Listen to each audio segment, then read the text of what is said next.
सभी को नमस्कार। हम पढ़ रहे हैं व्यष्टि अर्थशास्त्र। इसके अंदर हमारा टॉपिक है आज का मांग का नियम, लॉ ऑफ डिमांड। और मैं हूँ आपका ज्ञानदूत डॉक्टर KM भाटिया। तो चलो शुरुआत करते हैं। देखते हैं आज अपन इसके अंदर क्या क्या पढ़ेंगे। आज अपन सबसे पहले इसके अंदर मांग के नियम को समझने की कोशिश करेंगे, यानी कि इसका अर्थ देखेंगे। फिर हम ये लागू क्यों होता है, यानी कि लागू होने के कारण देखेंगे। और उसके बाद में हम इस नियम के कुछ अपवाद की बात करेंगे कि मांग के नियम के अपवाद कौन कौन से हैं। उसके बाद में हम मांग में विस्तार और संकुचन की बात करेंगे और साथ ही साथ मांग में वृद्धि और कमी की बात करेंगे। तो ये वो टॉपिक है जो आज अपन कवर करने वाले हैं। तो सबसे पहले देखते हैं हमारा मांग का नियम, लॉ ऑफ डिमांड। मांग का नियम आप सभी ने सुना होगा, इससे पूर्व कई बार ये इस बात का जिक्र होता है। अब ये देखते हैं कि मांग का नियम होता क्या है। मांग का नियम एक बड़ी साधारण सी बात है कि भाई कीमत और वस्तु की मात्रा। ध्यान रखिए, मैं मांग नहीं लिख रहा हूँ, मात्रा लिख रहा हूँ। तो मैं इसको क्या लिखूंगा, मांग मात्रा। तो जैसा हम जानते हैं हमारे व्यष्टि में कोई भी नियम होता है तो हम क्या लिखते हैं, अन्य बातें समान रहने पर। तो ये तो हमारा ब्रह्म वाक्य है, अन्य बातें समान रहने पर, क्योंकि मान्यता हम हमेशा साथ में लेके चलते हैं। तो मांग का नियम क्या है, अन्य बातें समान रहने पर वस्तु की कीमत तथा मांग मात्रा के बीच इस नियम के अनुसार कैसा संबंध होता है, विपरीत। विपरीत का क्या मतलब हुआ, कीमत बढ़ेगी तो मांग मात्रा घटेगी, और यदि कीमत घटती है तो मांग मात्रा बढ़ती है। इस प्रकार कीमत और मात्रा के बीच में हमें विपरीत संबंध देखने को मिलता है। तो ये जो कीमत और मात्रा के बीच का विपरीत संबंध है, इसी को हम इकोनॉमिक्स में मांग का नियम कहते हैं। और इस बात को हम नॉर्मली एक डायग्राम और सारणी की सहायता से बता सकते हैं कि भाई ये विपरीत संबंध कैसे होता है। तो चलो अपन एक छोटी सी सारणी की सहायता से इस बात को समझने की कोशिश करते हैं। ये हमारी कीमत और ये हमारी मात्रा। अब मान लीजिए कीमत 2 रुपया है और यहाँ पर हम 20 इकाइयाँ खरीदते हैं। तो पहला हमने क्या कहा, कीमत बढ़ेगी। हम इसकी कीमत बढ़ाकर 3 रुपये कर लेते हैं, तो मात्रा क्या होगी, घटेगी। तो मात्रा घटकर 10 होगी। फिर हमने क्या कहा, कीमत घट गई, चलो 1 रुपया होगी, तो मात्रा बढ़ेगी, ये 30 हो गई। तो इस प्रकार हमने देखा कि कीमत और मात्रा के बीच में हमें कैसा संबंध मिल रहा है, विपरीत। तो ये जो रिवर्स रिलेशनशिप है, इसी को हम इकोनॉमिक्स में मांग का नियम कहते हैं।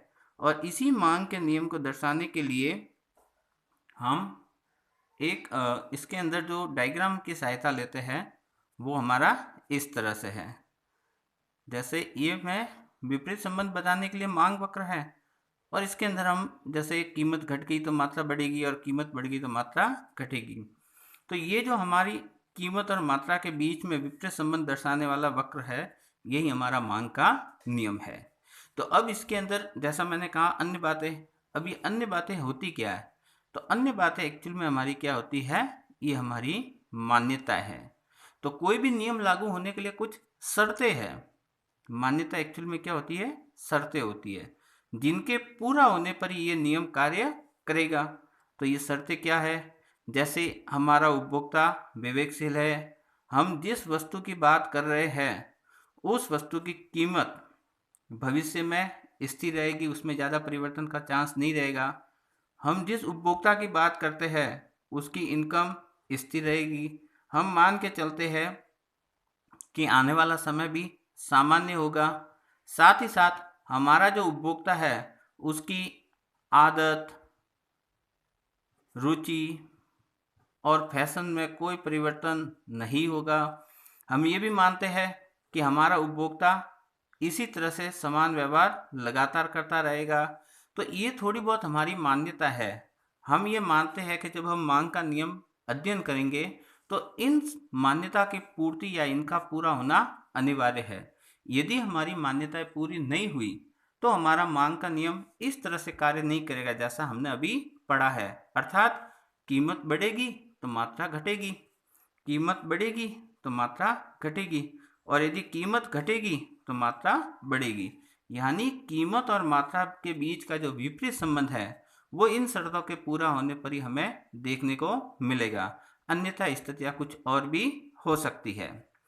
अब अपन ये हेडिंग समझने की कोशिश करते हैं कि आखिर में हमारे जो मांग का नियम है, ये हमारा लॉ ऑफ डिमांड है, ये ऐसा लागू क्यों होता है या इसके एप्लीकेबल होने के कारण क्या है।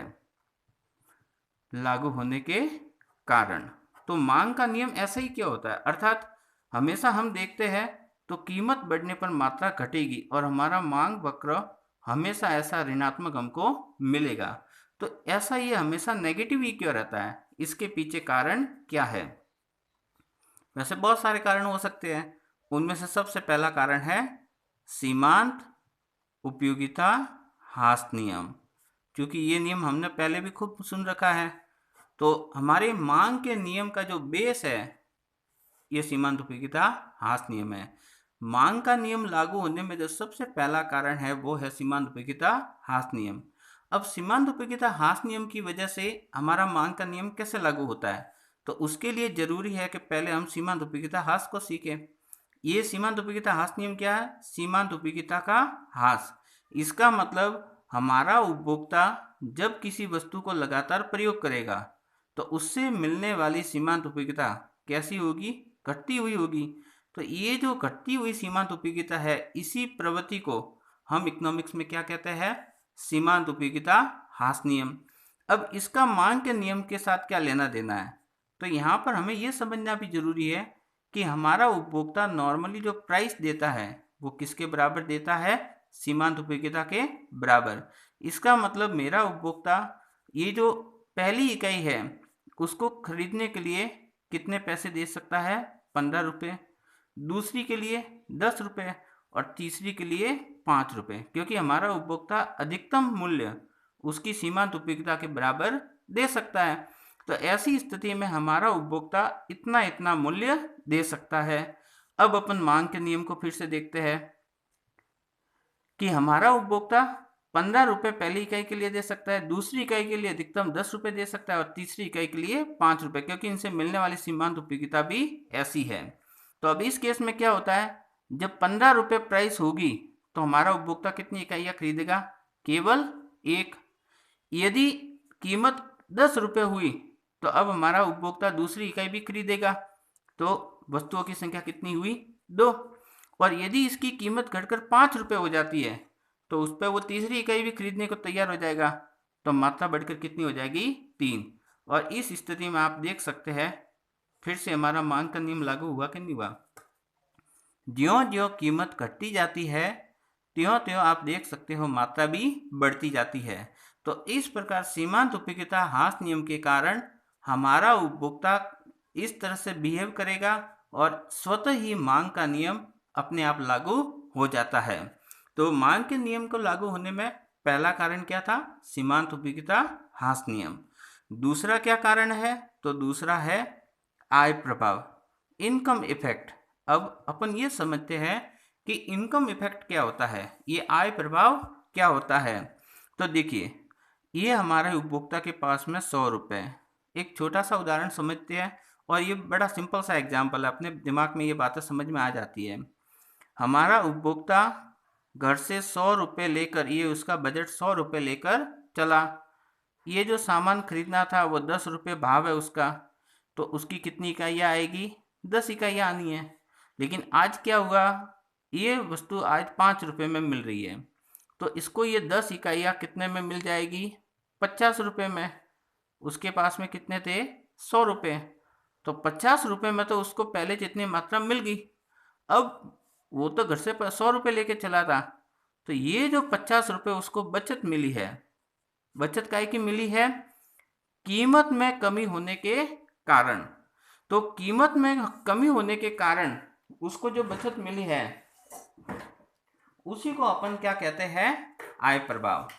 तो यहाँ पर हम देख सकते हैं कि हमारे उपभोक्ता को ये बचत नहीं मिलती यदि कीमतों में कमी नहीं होती। तो कीमत में कमी होने के कारण आज जो इसको एक्स्ट्रा पैसा मिला है वो हमारे इकोनॉमिक्स में क्या कहलाता है, इनकम इफेक्ट। कीमतों में कमी के कारण उपभोक्ता की जो वास्तविक आय बढ़ जाती है उसी वास्तविक आय को हम क्या कहते हैं, इनकम इफेक्ट।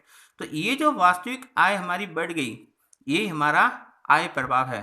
तो अब ये 50 रुपये उस वस्तु पर वापस खर्च करेगा तो 5 इकाइयाँ इसकी और 5 इसकी, तो कुल मिला के हमारा उपभोक्ता आज उस वस्तु की कितनी इकाई खरीद कर आएगा, 10 इकाइयाँ। तो आप देखिए जब कीमत 10 रुपये थी तो हमारा उपभोक्ता उसकी 5 इकाइयाँ खरीदता था, लेकिन आज जब कीमत 5 रुपये हुई है तो 5 और 5 उसकी कितनी इकाइयाँ खरीद कर आ रहा है, 10 इकाइयाँ। इस प्रकार कीमत में कमी, मात्रा में वृद्धि, तो हमारा मांग का नियम फिर से लागू हो जाता है। ये हमारा आय प्रभाव था जिसकी वजह से भी मांग का नियम प्रॉपर्ली लागू होता है। अब अपन देखते हैं कि इसके लागू होने के और क्या कारण हैं। तो इसके कारणों में हम देखते हैं कि अगला कारण हमारा है, जो इसका नेक्स्ट कारण वो है तीसरा कारण, और वो है प्रतिस्थापन प्रभाव, यानी कि सब्स्टिट्यूशन इफेक्ट। अब ये क्या हुआ, सब्स्टिट्यूशन की बात आ रही है तो हम दो स्थानापन्न वस्तुएं ले लेते हैं, चाय और कॉफ़ी। दो स्थानापन्न वस्तु है, चाय की कीमत 10 रुपये, कॉफ़ी की कीमत भी 10 रुपये। इसको खरीदने वाले भी 100 लोग, इसको खरीदने वाले भी 100 लोग। तो ये प्राइस क्वांटिटी, प्राइस क्वांटिटी। अब क्या हुआ, चाय की कीमत घट गई और कितनी हुई, 8 रुपये, जबकि कॉफ़ी वाले की कीमतों में अभी कोई बदलाव नहीं हुआ। लेकिन अब चाय तुलनात्मक रूप से सस्ती लग रही है कि नहीं लग रही है, और ये महंगी है कि नहीं है, जबकि कॉफ़ी वाले ने अपनी कीमतों में बदलाव भी नहीं किया। तो ये तुलनात्मक रूप से सस्ती लग रही है, कंपैरेटिव। तो ये जो तुलनात्मक रूप से सस्ती लग रही है तो इसके कस्टमर भी इसके पास में आएंगे। अब इसकी डिमांड हुई 120 और इसके घट के तो कितनी रही, 80। तो जो चीज़ महंगी हुई उसकी मात्रा घट गई और जो चीज़ सस्ती हुई उसकी मात्रा बढ़ गई। इसी को आप और हम लोग क्या बोलते हैं, स्थानापन्न प्रभाव। और स्थानापन्न प्रभाव हमेशा सस्ती वस्तु ज़्यादा खरीदी जाएगी और महंगी वस्तु कम खरीदी जाएगी, यानी सस्ती वस्तु हमेशा महंगी वस्तु को रिप्लेस करेगी। इसीलिए स्थानापन्न प्रभाव हमेशा कैसा होता है, ऋणात्मक, यानी कि सस्ता ज़्यादा खरीदा जाएगा और महंगा कम खरीदा जाएगा। तो ये तीसरा कारण था जिसकी वजह से हमारा मांग का नियम लागू होता है। अब इसके अलावा कुछ और कारण भी बता सकते हैं। जैसे आप जानते हो, मान लीजिए किसी वस्तु की कीमत घट गई, तो ऐसे केस में क्या होगा, कल तक जो लोग इसको नहीं खरीदते थे अब वो भी खरीदने लग जाएंगे, तो नए उपभोक्ता भी आएंगे कि नहीं आएंगे। तो ये भी एक इसका कारण होता है जो हम कभी कभार पढ़ने को आता है। तो बेसिकली इसके 3 कारण हैं और वैसे अन्य कारण के रूप में भी इसको लिखा जा सकता है। तो ये हमारे इसके लागू होने के कारण थे। अब हम जो हेडिंग देख रहे हैं वो ये है कि भाई मांग के नियम के अपवाद क्या है। मांग के जो नियम है उसके अपवाद कंडीशन कौन कौन सी है, यानी कि ऐसी कौन सी स्थितियां है जहां पर यह नियम लागू नहीं होता। अब हम उन स्थितियों को देख रहे हैं जहां पर यह नियम लागू नहीं होता। तो चूंकि मांग का नियम जहां लागू होता है उस केस में हमारा मांग वक्र कैसा होगा, ऋणात्मक, क्योंकि ये हमको क्या बता रहा है, कीमत बढ़ेगी तो मात्रा घटेगी, और इसका रिवर्स। लेकिन जो अपवाद वाले केस है वो क्या कह रहे हैं, इसका नियम लागू नहीं होगा, इसका मतलब कीमत बढ़ने पर यहाँ मात्रा बढ़ती है। तो ऐसी स्थिति में आप देखोगे तो हमारा मांग वक्र हमें कैसा मिलेगा? धनात्मक। कीमत बढ़ने पर मात्रा भी बढ़ेगी। तो कई बार हमें ऐसा भी पूछा जाता है कि ऐसी स्थितियां बताइए जब मांग वक्र कैसा होता है? धनात्मक। तो यह ध्यान रखना कि लेखक किसकी बात कर रहा है? इसके अपवाद की बात कर रहा है। अब मांग नियम के अपवाद की लंबी चौड़ी लिस्ट आपको मिल जाएगी। जैसे भविष्य में कीमत बढ़ने की संभावना है, भविष्य में कीमतों में बढ़ोतरी की संभावना है, या फिर आप ये कह सकते हैं कि युद्ध की स्थिति में, या उपभोक्ता की अज्ञानता की स्थिति में, या फिर जो विलासित वस्तु है, जो प्रदर्शन वाली वस्तु है, प्रदर्शन प्रभाव है, जिसको अपन वेबलन का प्रभाव भी बोलते हैं, आप कई बार इसको वेबलन प्रभाव भी बोलते हैं, या फिर इसका जो फाइनली है वो गिफिन का विरोधाभास। गिफिन का विरोधाभास। अब ये इसके जो अपवाद है इनको एक थोड़ा सा अपन देख लेते हैं, हल्का सा। देखिए, जैसे भविष्य में कीमत बढ़ने की आशंका है, तो आप जानते हैं जैसे युद्ध की संभावना या युद्ध चल रहा है, तो हम जानते हैं कि चीज़ों की कीमतें लगातार बढ़ती जाती है। तो ऐसी स्थिति में हम उनकी डिमांड कम नहीं करते, बल्कि उनकी डिमांड लगातार बढ़ाते रहते हैं, क्योंकि हमें यह आशंका होती है कि क्या पता कीमतें इससे और ज़्यादा बढ़ जाए। तो ऐसी स्थिति में हमारा उपभोक्ता उसकी डिमांड कम नहीं करता, बल्कि निरंतर बढ़ाता रहता है। तो इस केस में हम देखते हैं कि ज्यों-ज्यों कीमतें बढ़ती जाती है, उसकी मांग भी बढ़ती जाती है। ऐसे ही कई बार क्या होता है, हमारा उपभोक्ता अज्ञानतावश, मतलब उसको ये लगता है कि जो चीज़ महंगी है वो ज़्यादा उपयोगी है, तो जितनी ज़्यादा महंगी होगी वो उसकी डिमांड भी उतनी ज़्यादा करेगा। तो कभी कभार हमारा उपभोक्ता अज्ञानतावश भी महंगी चीज़ों की डिमांड ज़्यादा करता है और सस्ती चीज़ों की डिमांड कम करता है। फिर जो बेबलन का प्रभाव है उसमें ये है, जैसे आप ये देखिए कि कोई महंगी पेंटिंग है, अब उसकी बोली लगती है, तो ज्यों-ज्यों उसकी बोली बढ़ती जाती है, उसको खरीदने वाले लोग भी बढ़ते हैं। इसका मतलब कीमत बढ़ने पर मात्रा भी बढ़ रही है, जो कि मांग के नियम का एक क्या है? अपवाद। तो हम देखते हैं विलासित वस्तुओं के संबंध में भी हमें ऐसा देखने को मिलता है, जहाँ ज्यों-ज्यों उनकी कीमतें बढ़ती जाती है, उनके खरीदारों की संख्या भी बढ़ती जाती है। तो यहाँ तक हम जितनी भी चीज़ें देखते हैं, ये हालांकि इसके अपवाद के रूप में जरूर लिखी जाती है, लेकिन कोई भी इसका वास्तविक अपवाद नहीं है, क्योंकि ये जितनी भी इसके अपवाद लिखे हैं उन सब में आप देखोगे तो हमारी मान्यता का क्या हुआ है? खंडन हुआ है। हमारी मान्यता की यहाँ पर पालना नहीं की गई है। यदि हमारी मान्यताओं का इनमें ध्यान रखा होता तो ये स्थितियाँ होती भी नहीं, और हम तो कहते भी हैं कि हमारी मान्यता यदि पूरी नहीं हुई तो ये नियम वैसे भी लागू नहीं होगा। तो ये जितने भी इसके अपवाद बनाए गए हैं उन सब में हमारी मान्यताओं का कहीं न कहीं खंडन हुआ है। कैसे? जैसे भविष्य में कीमतें बढ़ने की आशंका हो, तो हम तो पूर्व में कह चुके हैं भविष्य में कीमत बढ़ोतरी की आशंका नहीं होनी चाहिए, इसका मतलब ये असली अपवाद नहीं है।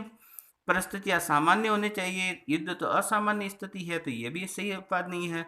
हमारा उपभोक्ता तो हमेशा विवेकशील है, जिसको सही गलत की फर्क है, और ये हमारा उपभोक्ता यदि अज्ञानतावश व्यवहार करता है, इसका मतलब हमारा उपभोक्ता विवेकशील नहीं है। तो ये मान्यता भी हमारे लिए सही नहीं होती, इसका मतलब हमारी मान्यता का खंडन हुआ है। फिर हम जो वस्तुएं यूज करते हैं वो सामान्य होनी चाहिए, प्रदर्शन प्रभाव वाली नहीं होनी चाहिए, जबकि यहाँ तो है। तो कुल मिलाकर एक बात मोटे मोटे तौर पर हमें स्पष्ट समझ में आती है कि जब हम मांग के नियम के अपवाद देखने जाते हैं, तो सही मायनों में देखो तो हमें कोई अपवाद पहली नज़र में हमें लग सकता है कि इसके बहुत सारे अपवाद हैं, लेकिन आप सच्चाई देखोगे, धरातल पर जाके देखोगे, तो हमें इसकी जड़ में समझ में आता है कि इन सब के दौरान हमारी कहीं न कहीं मान्यता का क्या हुआ है? खंडन हुआ है, और ऐसी स्थिति में हमने ये काल्पनिक अपवाद बना दिए। यदि वास्तविकता देखी जाए तो मांग के नियम का जो एकमात्र वास्तविक अपवाद है वो कौन सा है? गिफिन का विरोधाभास। तो गिफिन का जो विरोधाभास है वो क्या है? वास्तविक अपवाद है।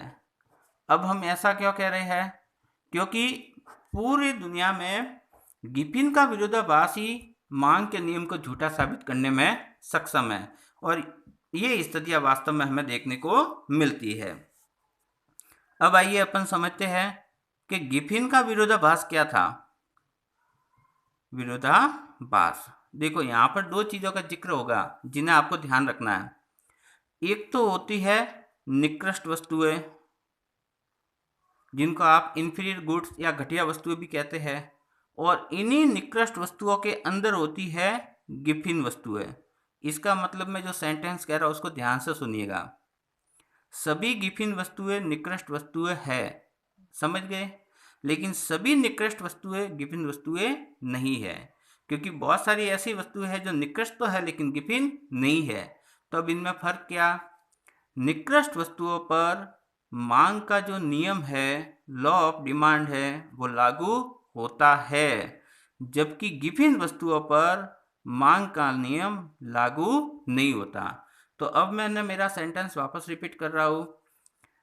सभी जो गिफिन वस्तु है वो 100% निकृष्ट वस्तुएं है, लेकिन सभी निकृष्ट वस्तुएं गिफिन वस्तुएं नहीं होती। निकृष्ट वस्तुओं पर मांग का नियम लागू होता है। इसका मतलब यदि आप इनकी कीमतें बढ़ाओगे तो मात्रा घटेगी, लेकिन जो गिफिन की वस्तु है उनमें मांग का नियम लागू नहीं होता। इसका मतलब इसकी कीमतें बढ़ाओगे तो इसकी मात्रा घटने की बजाय क्या होगी? बढ़ेगी। तो गिफिन वस्तुओं पर केवल मांग का नियम लागू नहीं होता। अब प्रश्न उठता है कि ऐसा इसके साथ ही क्या होता है? तो देखिए, पहली चीज, गिफिन का जो विरोधाभास है वो देने वाले थे रॉबर्ट गिफिन, जो कि एक अर्थशास्त्री थे। इन्होंने ये प्रतिपादन या पैराडॉक्स दिया, विरोधाभास दिया, इसलिए इनके सम्मान में हम क्या कहते हैं? पैराडॉक्स ऑफ गिफिन, गिफिन का विरोधाभास। गिफिन का विरोधाभास किस पे लागू होता है? गिफिन वस्तुओं पर। अब गिफिन वस्तुएं क्या है? तो देखिए, इनका संबंध आय से है। नॉर्मली क्या होता है कि जो गरीब व्यक्ति होता है वो जिन चीज़ों पर अपना ज़्यादा हिस्सा खर्च करता है वो निकृष्ट वस्तु है, और गिफिन ने उनको ही गिफिन वस्तुएं कहा है।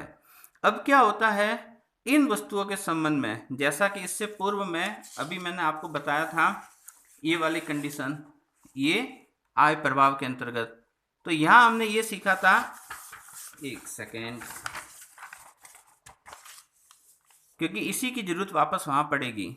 तो देखिए, अभी मैंने आपको यहां बताया था आय प्रभाव, इसमें मैंने आपको क्या बताया था कि ज्यों ही कीमतों में कमी हुई, उपभोक्ता को एक्स्ट्रा बचत मिली, तो यही बचत हमने क्या कहलाई थी? आय प्रभाव। अब इस बचत का प्रयोग दो तरह से हो सकता है। पहला, आपको ये बचत जिस वस्तु की वजह से मिली है, यदि आप उसी वस्तु पर खर्च करते हो तो ये आय का क्या कहलाएगा? धनात्मक प्रभाव। और यदि इस बचत की वजह से अब आप दूसरी वस्तु खरीदने लग जाते हो तो ये आय का क्या कहलाएगा? ऋणात्मक प्रभाव। मैं वापस बता रहा हूं, जब कीमतों में कमी हुई उसकी वजह से हमें जो अतिरिक्त बचत मिली, उस बचत को तो कहते हैं इनकम इफेक्ट। यदि ये बचत, जैसे मान लीजिए ये मैं फल खरीद रहा था, यदि बचत मुझे फल खरीदने की वजह से मिली है क्योंकि अब फल सस्ता हुआ है, यदि इस बचत का प्रयोग मैं वापस फल खरीदने में करता हूं तो क्या कहलाएगा? आय का धनात्मक प्रभाव। लेकिन ये जो पैसा बचा है, यदि इसको अब मैं सब्जी खरीदने पर खर्च कर लेता हूं या दूध खरीदने पर खर्च कर लेता हूं, तो ये जो पैसा मैंने दूसरी वस्तु पर खर्च किया, ये क्या कहलाएगा? आय का ऋणात्मक प्रभाव। तो इसी चीज को वहां पर एप्लीकेबल होता है। होता ये है कि जो गिफिन वस्तु है उनमें क्या होगा कि आय का जो नेगेटिव इफेक्ट है, ऋणात्मक प्रभाव, ये बहुत ज़्यादा शक्तिशाली होता है, और इतना शक्तिशाली होता है कि ये उसके प्रतिस्थापन प्रभाव को क्या कर लेता है? समाप्त कर लेता है। तो इसका प्रभाव बहुत ज़्यादा बढ़ जाता है। उसकी वजह से क्या होता है, कीमतें, जो महंगी वस्तु है वो महंगी है लेकिन फिर भी उसकी डिमांड बढ़ जाती है, और जो सस्ती वस्तु, मतलब जो गिफिन वस्तु है वो सस्ती होती है लेकिन फिर भी हमारा उपभोक्ता उसकी डिमांड घटा देता है। तो इस वाले को, यानी कि गिफिन का विरोधाभास, मैं आपको आगे भी बाद में अलग से वीडियो बनाकर सविस्तार समझाऊंगा। तो यहाँ पर हमने मोटे मोटे तौर पर क्या सीखा? निकृष्ट वस्तुओं के अंदर ही गिफिन वस्तुएं होती है। निकृष्ट वस्तुओं पर मांग का नियम लागू होता है लेकिन गिफिन वस्तुओं पर मांग का नियम लागू नहीं होता। क्यों नहीं होता? क्योंकि गिफिन वस्तुओं का जो आय का ऋणात्मक प्रभाव है वो ज़्यादा होता है। किससे?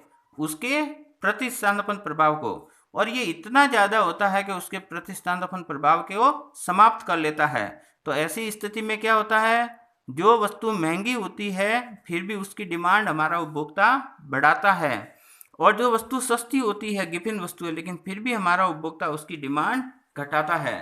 तो ये जो हमारा एकमात्र वास्तविक अपवाद है वो है गिफिन का विरोधाभास।